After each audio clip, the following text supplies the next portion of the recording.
السلام عليكم. تصريح خطير من كريستيانو رونالدو بعد فوز المنتخب المغربي على المنتخب البرتغالي وإقصائه من كأس العالم يصدم الملايين. انظر ماذا قال. ولكن قبل أن نبدأ، عطر أفواهك بذكر الله والصلاة والسلام على سيدنا محمد عليه أفضل الصلاة والسلام.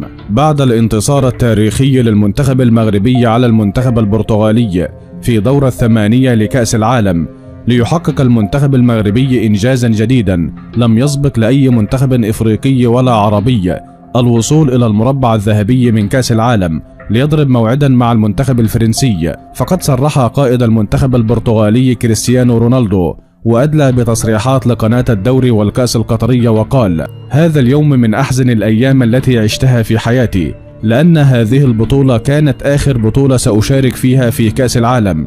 للأسف الشديد تم إقصائنا على يد المنتخب المغربي، ولم أتوقع الإقصاء أمام المنتخب المغربي في هذه البطولة، ولكن المنتخب المغربي ظهر لاعبوه كمقاتلون ومحاربون في أرضية الميدان، واستحقوا هذا الفوز عن جدارة واستحقاق. ولكن أكثر ما أحزنني هو مدرب المنتخب البرتغالي سانتوس الذي أبعدني من التشكيلة الأساسية لهذه المباراة الحاسمة. فأنا لو كنت أشارك في هذه المباراة لأحرزت أكثر من هدف فيها، ولكن هذا هو حظ المنتخب المغربي، إنني لم أشارك أساسيا من بداية هذه المباراة. فالمنتخب المغربي أصبح عقدة المنتخبات الأوروبية، فهو فاز على منتخب بلجيكا، وأيضا أقصى المنتخب الأسباني، وأيضا تم إقصاء البرتغال اليوم وتعادله مع وصيف العالم كرواتيا التي فازت على البرازيل.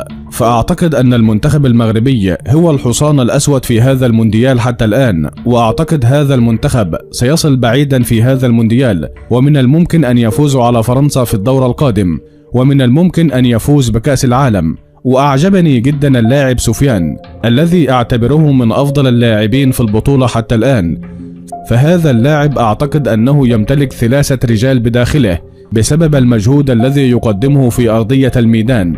وفي النهاية ادعوا معي للمنتخب المغربي، اللهم انصر المنتخب المغربي كمان وكمان، اللهم اجعله يفوز على فرنسا، اللهم اجعل مرمى المنتخب المغربي سدا منيعا أمام مهاجمين فرنسا، اللهم زد وبارك واحمي لاعب المنتخب المغربي من شر الإصابات والعين، اللهم انصر المسلمين والعرب والأمازيغ في هذه البطولة. وفي النهاية لو أنت محب للمنتخب المغربي اضغط لايك على هذا الفيديو، ولا تنسى الاشتراك في القناة ليصلكم كل ما هو جديد.